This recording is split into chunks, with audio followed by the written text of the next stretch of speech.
three of us, including Mr. Flores. Before we get to that, we need to approve the agenda. Oh, And then there's public comment and okay. Last meeting's agenda. This meeting's. Is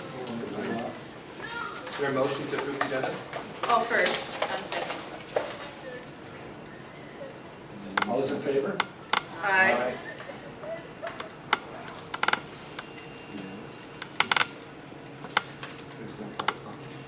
And, okay, we allow 3 minutes from somebody on the outside, Mr. Roy Humphrey, I guess would like to address the committee for 3 minutes. That's me, right? That's you. Okay, folks, like Donald Trump, I don't have to go to the teleprompter here because I can't remember all this stuff. But here, most recently had a meeting with the Chancellor of University of Massachusetts, Lowell various, now it's Eastern Education Institution. And to that, he noted that so much of our culture is culture. And within the Rowland Unified School District has its own culture, and that of the Bond Oversight Committee. And of the past, as Ted Ebenkamp has noted, the culture has been one of a rubber stamp, which is synonymous with corruption. It will not change overnight, but it must change. The ever-growing news dynamic of corruption is amplified by El Monte Unified School District. They can't account for $143 million in bond funds. And we're talking about news within the last 3 weeks. And they disbanded their Bond Oversight Committee. Does the RUSD fit into this culture? We'll never know because they had an audit. We need a forensic audit before we're going to find out what the truth is. And then what is evidence to the fact, why did Stuart Moe unceremoniously drift off into the sunset? Eric Hart, 1 year on the job, gone. Mental had accolades of academia as far as accounting, so forth, large. And what is the cornerstone of the Bond Oversight Committee? And that is ethics. And at the board meeting in June, Lynn Ebenkamp, board member, noted that a person went to her as far as the number of meetings of this Bond Oversight Committee. And then she questioned Mr. Peterson about that. The Bond Oversight Committee is an independent committee, and that which is under continuous challenge to maintain that independence.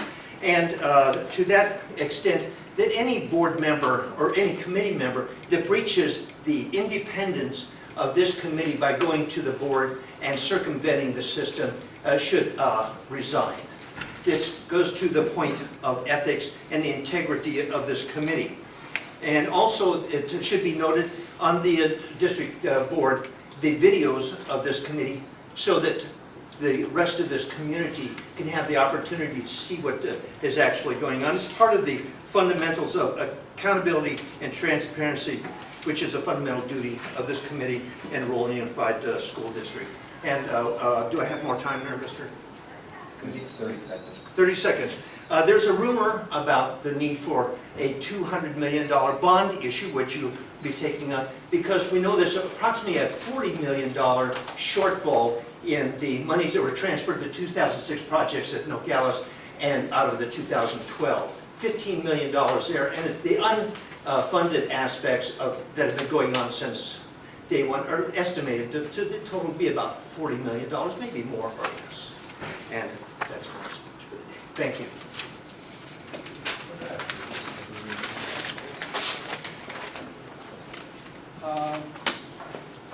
We've got one more minutes of the meeting to approve because the last meeting we didn't have a quorum and it was canceled.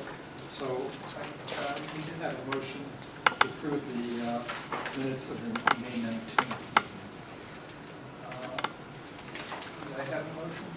I'll motion it. The minutes are attached also in case anyone wants to review them. I'll second. All those in favor? Say aye. Aye. Okay.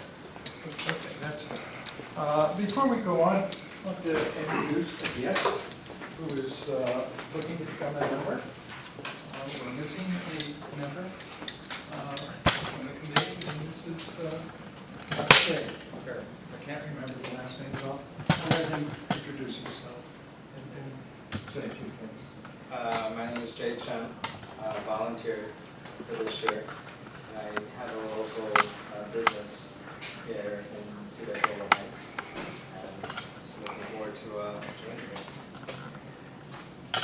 I asked him what his background in financing was, and he says he manages several $1 million a year, so he understands some financing. So, okay, that's it. So, now we can go on to the agenda.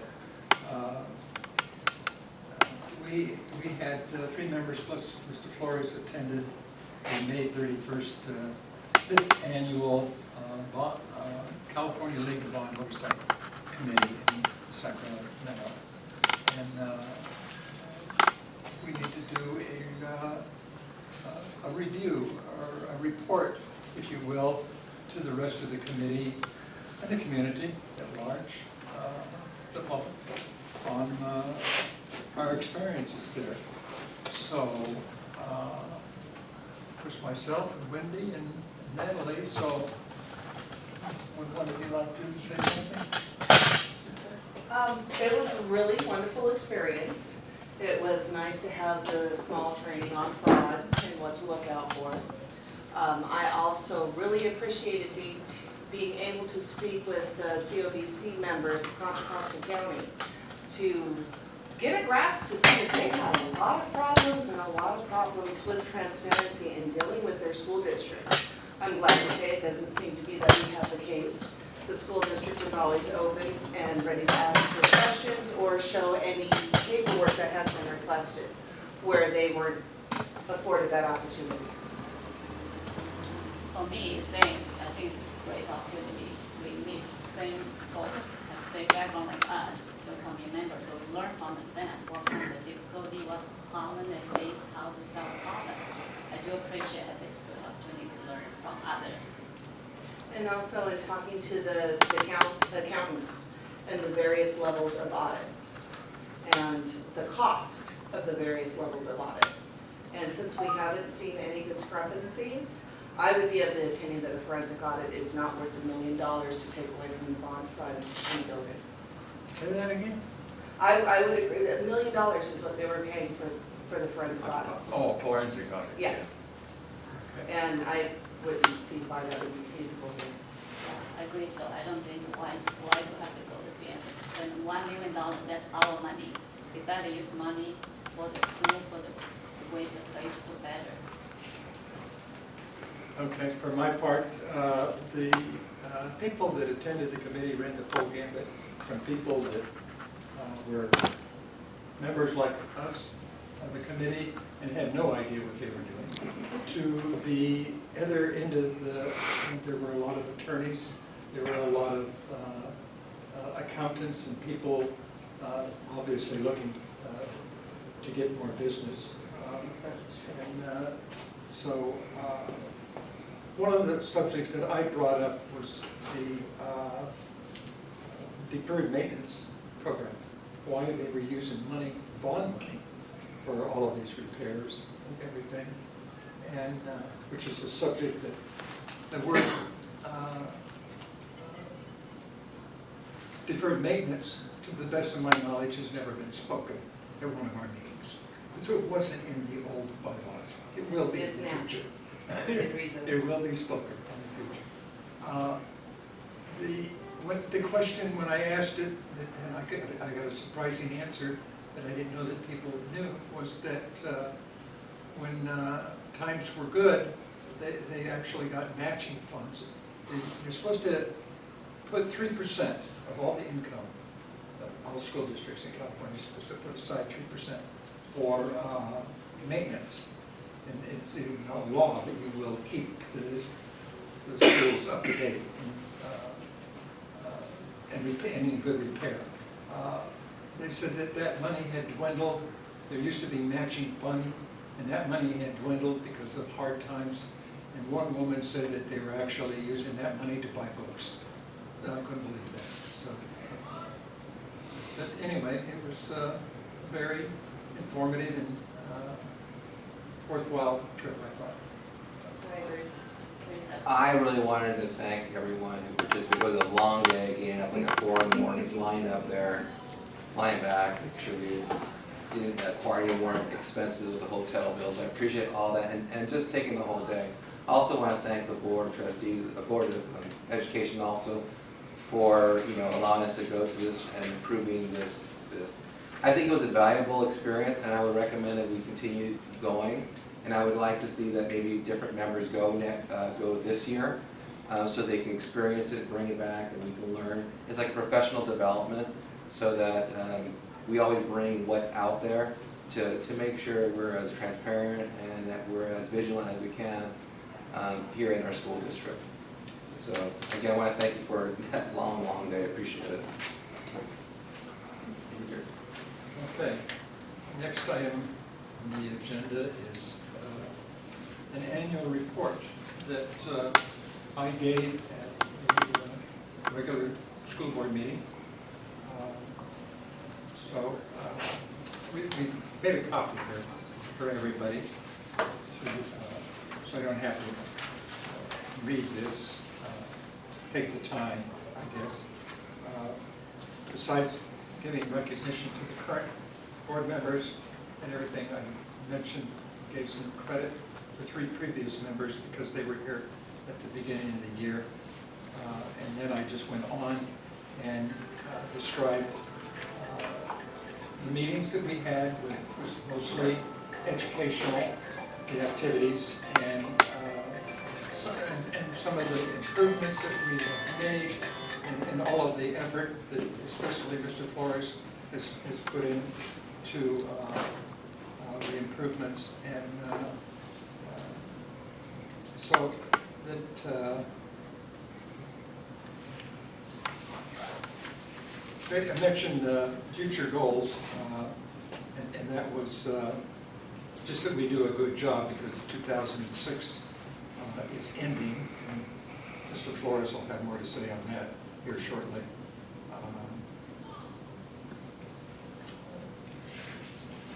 In doing that presentation, it came across to me that you mentioned, and again, the California League Bond Oversight Committee, that they have recommendations for what should be in the annual report. And pardon? You can't. Well, I appreciate Mr. Peterson writing this, but it was a little struggle, because it was a struggle like, what do I write, what do I put? And that's the one thing that I really appreciate, all the work he's done and homework he's done too, and looking at the tools that are out there. The California Bond League has a recommendation of what should be in your annual report.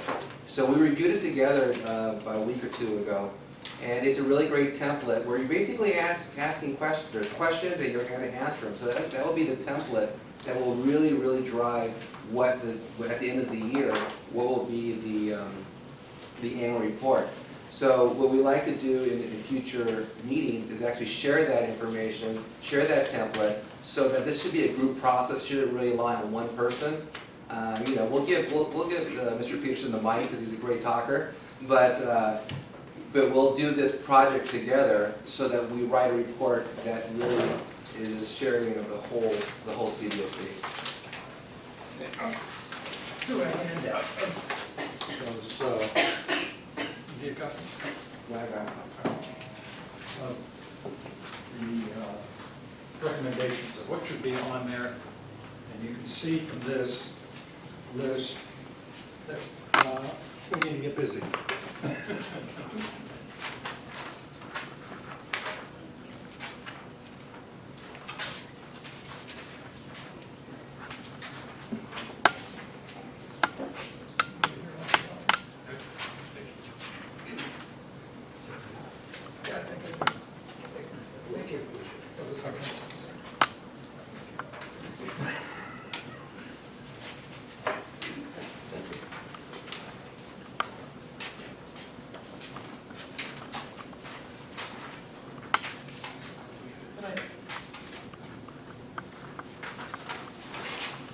I'd like to ask a question in looking at this.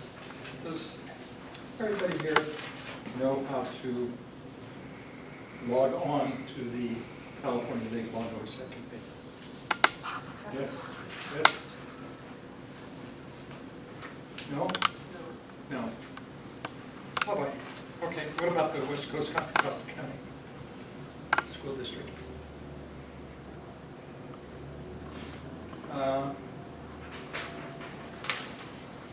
My recommendation is that you should, and I'll try to help you all to learn how to do that. And my personal opinion is you should all know how to do that. You should all read the Little Hoover report also. So that's enough of my comments for today. You have your homework.